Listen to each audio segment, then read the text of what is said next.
ஸ்டேஷன்ல என் கழுத்துல இருந்த தாலி என்னையே அறியாம கழண்டு கீழே விழுந்துருச்சு. இந்த மாதிரி தாலி கழண்டு விழுந்தா அபசகணும்னு பெரியவங்க சொல்லுவாங்க. இப்பவே இங்கேயே இந்த தாலியை திரும்பவும் எனக்கு கட்டுங்க சார்.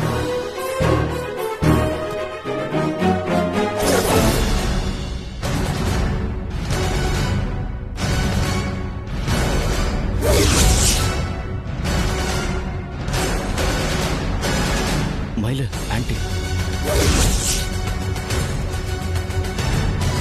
வாங்க ஆன்ட்டி. இன்னைக்கே உங்களை டிஸ்சார்ஜ் பண்ணிட சொல்லிடுறேன். ஓ ஓகே. நான் கொடுக்குற மெடிசின்ஸ் மட்டும் மிஸ் பண்ணாம சாப்பிடுங்க.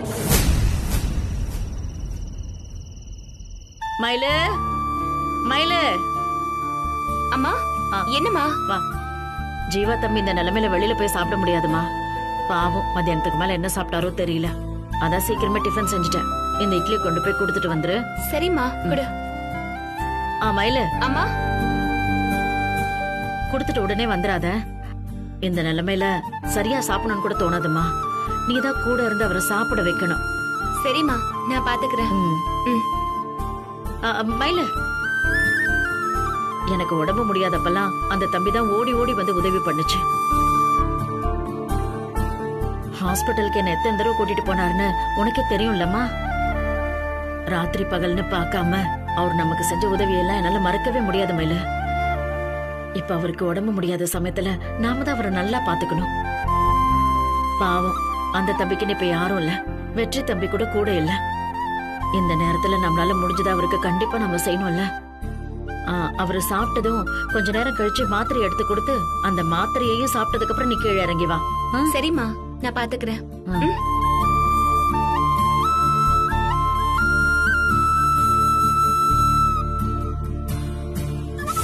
அம்மா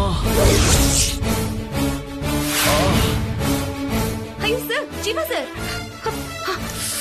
சார் என்னாச்சு சார்? எப்படி விழுந்தீங்க?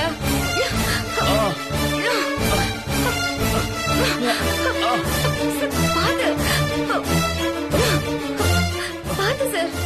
பாத்ரூம் போயிட்டு வந்த மயில திரும்பி வரும்போது எப்படியோ ஸ்லிப் ஆயிட்டேன். அடிபட்டுடுச்சா சார்? இல்ல மயில, இந்த கால்ல அடிபட்டுற கூடாதுன்னு தான் பேலன்ஸ்க்காக அந்த டேபிள புடிச்சேன். பேலன்ஸ் தடுமாறிடுச்சு. மத்தபடி எனக்கு ஒண்ணும் இல்ல மயில. I am okay. சார் நான் வருத்தப்படுவேன்னு போய் சொல்லாதீங்க. எங்க அடிபட்டிருக்குன்னு கரெக்டா சொல்லுங்க. இல்ல மயில, நான் நிஜமா தான் சொல்றேன். அடிபட்டு வலிச்சதுன்னா நான் இந்த மாதிரி நார்மலா பேசுவேனா சொல்லு. சார் டாக்டர் தான் உங்களை ஸ்ட்ரெயின் பண்ண வேணாம்னு சொல்லிருக்காருல்ல. நீங்க எதுக்கு சார் சும்மா இல்லாம அங்கேயும் இங்கேயும் நடந்துட்டு இருக்கீங்க? மயில சும்மா நடக்கல. ரெஸ்ட் ரூம் போலான்னு போனேன். வேற எதை வேணாலும் அவாய்ட் பண்ணலாம். அதை எப்படி மயில அவாய்ட் பண்ண முடியும்? சரி சார் நான் உங்களை பிடிச்சுக்கிறேன். நீங்க மெதுவா எழுந்திருக்க முடியுமான்னு பாக்குறீங்களா?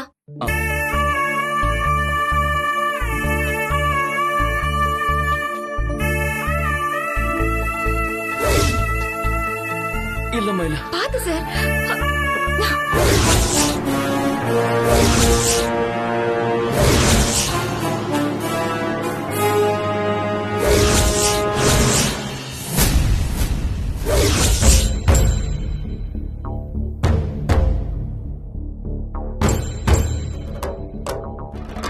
என்னம்மா பாத்துட்டு இருக்க? என்னால தனியால தூக்க முடியல. இன்னொரு கை வந்து கொஞ்சம் புடிமா. தனியா பிடிக்க கஷ்டமா இருக்கு. வாமா புடிமா. எந்திரிங்க தம்பி. மெதுவா. சார் பாத்து சார். அந்த பக்கம் போங்க. பாத்து மெதுவா. பாத்து பாத்து. பாத்து சார். உட்காருங்க. என்னடி ஆச்சு தம்பிக்கு? பாத்ரூம்ல இருந்து வெளியே வரும்போது கால் ஸ்லிப் ஆகி விழுந்துட்டேன் ஆண்டி. நல்லவேளை நீங்களும் மயிலும் வந்தீங்க. இல்லனா நான் எந்திரிக்கிறதுக்கு ரொம்ப கஷ்டப்பட்டிருப்பேன். அடிபட்டுடுச்சா தம்பி? இல்ல ஆண்டி, பெருசா எதுவும் அடிபடல. ஆனா கொஞ்சம் கால் மட்டும்தான் ஸ்லிப் ஆயிடுச்சு.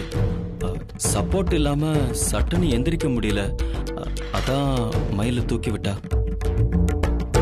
பரவாயில்ல தம்பி. முன்னாடியாவது வெற்றி கூட இருந்தான். இப்ப துணைக்கு ஆள் இல்லாம தனியா இருக்கீங்கல்ல. இந்த மாதிரி எழுந்து போகும்போது கொஞ்சம் கவனமா இருங்கப்பா. ஆ, தம்பி, உங்க வீட்ல தகவல் சொன்னா யாராவது வந்து பாத்துக்க மாட்டாங்க? யாருக்கும் என் மேல இருக்கிற கோவம் குறையல ஆண்டி. அப்படியே விஷயம் தெரிஞ்சாலும் அவங்க வந்து என்ன பார்க்க மாட்டாங்க ஆண்டி. ஆ, உங்க சிநேகிதங்க 2 பேர் இருந்தாங்களே, அவங்க கூட நீங்க கூப்பிட்டா வர மாட்டாங்க? அவங்களையும் அப்பா மிரட்டி வச்சிருக்காரு ஆண்டி, என் கூட பேசக்கூடாதுன்னு சொல்லி. எனக்கு ஒன்றும் பிரச்சனை இல்லை ஆண்டி, நான் தனியாவே மேனேஜ் பண்ணிப்பேன். நான் இனிமே கீழே விழாம கேர்ஃபுல்லா இருந்துக்கிறேன். சரிங்க தம்பி, பார்த்து ஜாகிரதையா இருங்க. மயிலு, சட்னியை நீயும் எடுத்துட்டு வரல, நானும் கொடுக்கல, அதான் கொடுக்கலான்னு வந்தம்மா. நீ வேணா கீழே போய் சாப்பிடு, நான் தம்பியை சாப்பிட வச்சு மாத்திரை கொடுத்துட்டு வரேன். இல்லம்மா, நானே இங்க இருந்து பார்த்து கொடுத்துட்டு வரேன். நீங்க 2 பேருமே இருக்க வேண்டாம், மாத்திரை இங்க பக்கத்துல தானே இருக்கு. நான் சாப்பிட்டுட்டு நானே மாத்திரை போட்டுக்கிறேன். ஆனா எனக்கு கொஞ்சம் தண்ணி மட்டும் எடுத்து வச்சுட்டு போயிடுங்க, மாத்திரை போட்டு படுத்துக்கிறேன். நான் போய் தண்ணி எடுத்துட்டு வரேன்.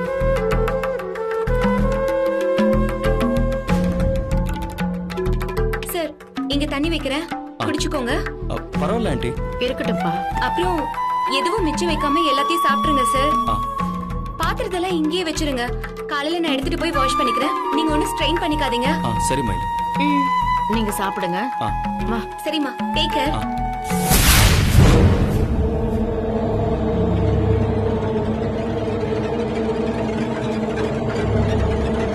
மயிலு,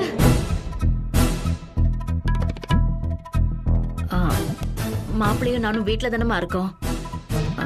ஜீவா தம்பி கீழே விழுந்ததை பார்த்த உடனே நீ என்னையும் மாமாவையும் கூப்பிட்டு இருக்கலாமே. சார் கீழே விழுந்ததை பார்த்ததுமே நான் பதறிட்டேம்மா. அந்த டென்ஷன்ல எனக்கு யாரையும் கூப்பிடணும்னு கூட தோணல. அவருக்கு உதவி பண்ணி நான் அவரை உட்கார வைக்கணும்னு நினைச்சேனே தவிர வேற எதையுமே நான் யோசிக்கலமா. யோசிக்கணுமா இல்ல?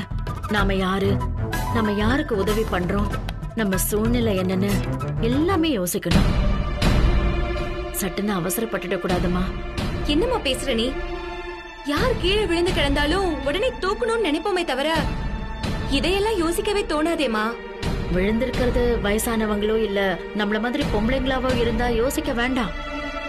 ஆனா விழுந்தது ஒரு சின்ன வயசு பையங்கிறப்போ கொஞ்சம் நிதானமா தாமா இருக்கணும். எனக்கு புரியலம்மா. நான் சார கைத்தாங்களா புடிச்சு எழுப்பி விட்டது உனக்கு தப்பா தெரியுதா? சச்சா, எனக்கு உன்னை பத்தியும் நல்லா தெரியும், அந்த தம்பிய பத்தியும் நல்லா தெரியும். நீங்க 2 பேருமே பக்குவமானவங்க, நல்லது கெட்டது தெரிஞ்சவங்க. நான் உங்களை சந்தேகப்படல, தப்பாவும் நினைக்கலமா. அப்புறம் ஏமா இப்படி எல்லாம் பேசுற? எனக்கு ரொம்ப கஷ்டமா இருக்குமா. இதுல கஷ்டப்படுறதுக்கு ஒண்ணும் இல்ல மயில. என் அனுபவமும் வாழ்க்கையும் எனக்கு சில விஷயங்களை சொல்லி கொடுத்துருக்குமா. அததான் அம்மாவும் உனக்கு சொல்லி கொடுக்கறேன். அதை தப்பா எடுத்துக்காம அம்மா ஏன் இப்படி எல்லாம் பேசுறாங்கன்னு கொஞ்சமாவது புரிஞ்சுக்க முயற்சி பண்ணு. தம்பிக்கு உன் மேல இருக்கிற விருப்பம் உனக்கே தெரியும்ல. அந்த விருப்பம் தான் அவரை நம்ம வீட்டு மாடி வரைக்கும் இழுத்துட்டு வந்திருக்குங்கிறது நம்ம எல்லாருக்குமே தெரியுமா. நம்ம குடும்பத்தோட சூழ்நிலையை புரிஞ்சுக்கிட்டுதான் அவர் எதையுமே இது வரைக்கும் வெளியில காட்டிக்காம இருக்காரு. ஆனா இப்ப நீ இப்படி போய் அவருக்கு நெருக்கமா உதவி எல்லாம் செஞ்சனா அவரு திரும்பவும் சஞ்சலப்படுவாரு, மனசு தடுமாறுவாரு, அது உன்கிட்ட வெளிப்படுத்துவாரு. அது உனக்குதான் பெரிய சங்கடம் ஆயிடும்.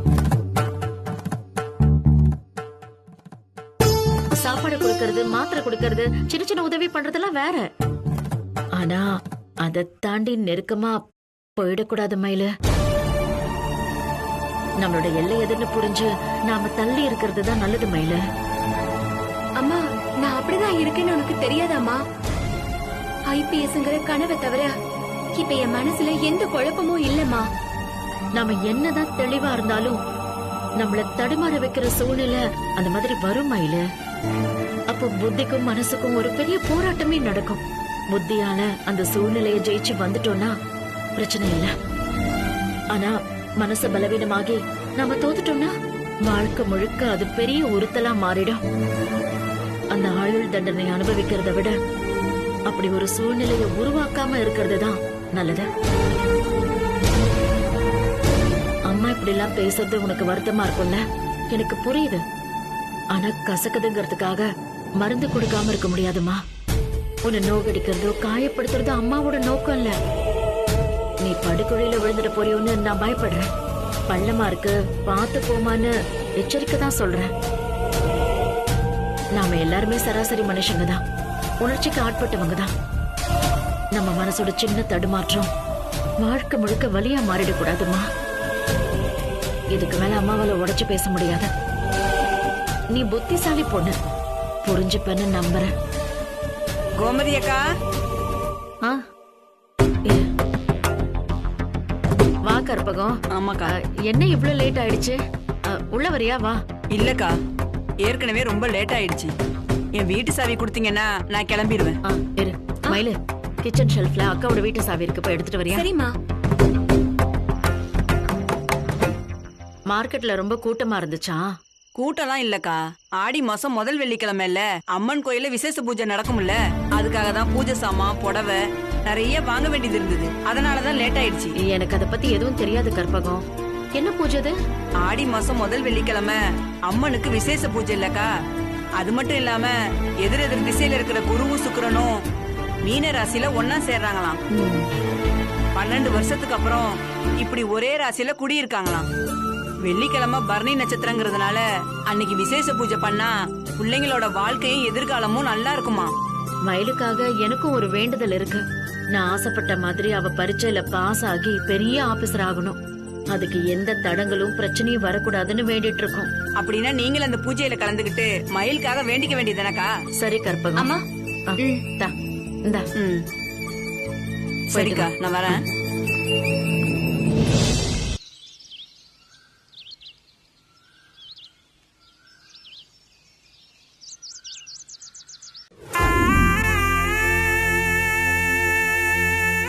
இன்னைக்கு என்ன விசேஷங்கிறத நான் ஏற்கனவே உங்ககிட்ட சொல்லிருக்கேன்.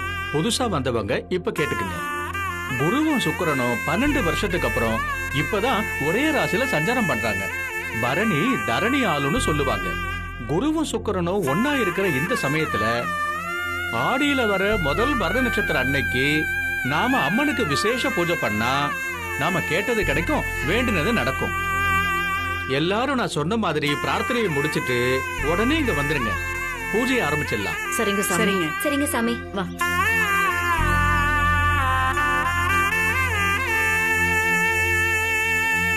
வா. இங்க பாரு மயிலு, அடி பிரதட்சணத்தை ஆரம்பிச்சிரு. சரிம்மா.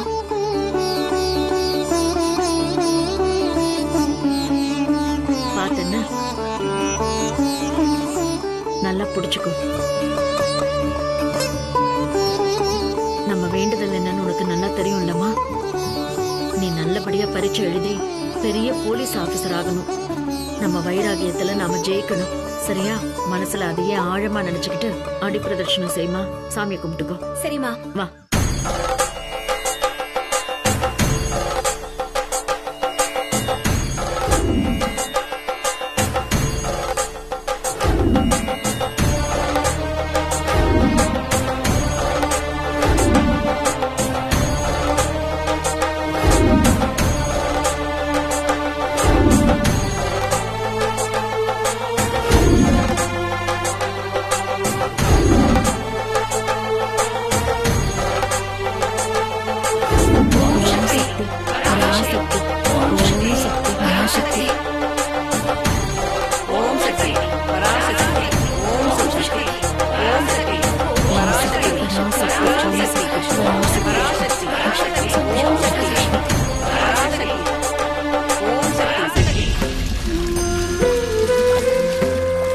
இவதான் என் பொண்ணு. அப்படியா? ஆமா.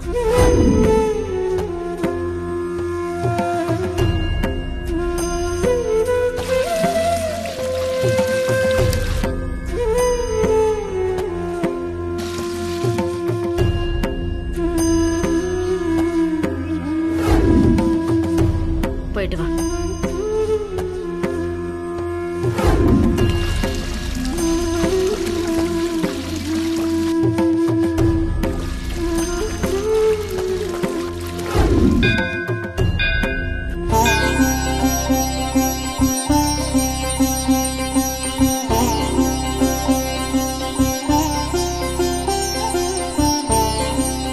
அம்மா, நானும் என் பொண்ணு கண்ட கனவு இன்னும் கொஞ்ச நாள்ல நனவாக போகுது.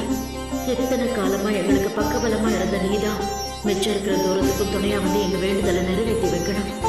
மயிலோட உழைப்பும் முயற்சியும் ஒரு பக்கம் இருந்தாலும் அவ ஜெயிக்கிறதுக்கு உன் ஆசீர்வாதமும் வேணுமா?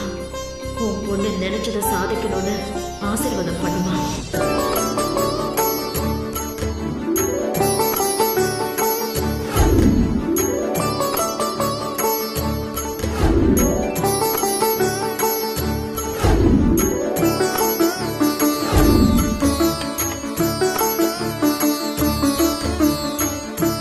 அம்மனுக்கு பூஜை நல்லபடியா முடிஞ்சது.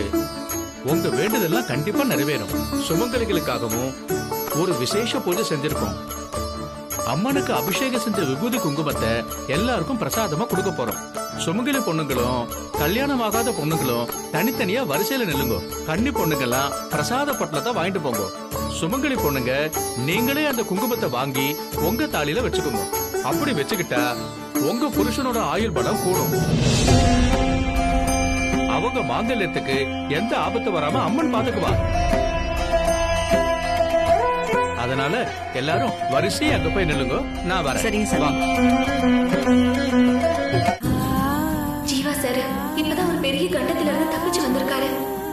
இதுக்கு மேல அவருக்கு எந்த ஆபத்தும் வரக்கூடாது. அவருக்கு ஆயுசு பலம் கொடுன்னு வேண்டிக்கிட்டு என் தாலில அம்மனுக்கு பூஜை செஞ்ச குங்குமத்தை வச்சுக்கணும். ஆனா அம்மா பக்கத்துல இருக்கப்ப நான் எப்படி இதை செய்ய முடியும்?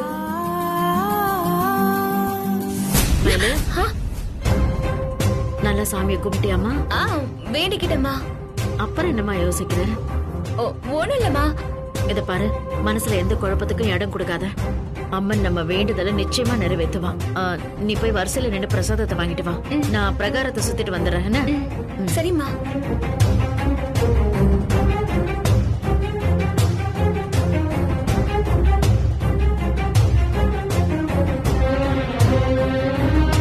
அம்மா பிரகாரத்தை சுத்திட்டு வர்றதுக்குள்ள சுமங்கலி பொண்ணுங்க வரிசையில நின்னு தாலில குங்குமத்தை வச்சுக்கணும்.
சொல்லுடி, இந்த தாலி உனக்கு எப்படி வந்துச்சு? உன்னை தாண்டி கேக்குறேன், சொல்லு. உன் கழுத்துல இந்த தாலியை கட்டமா யாரு?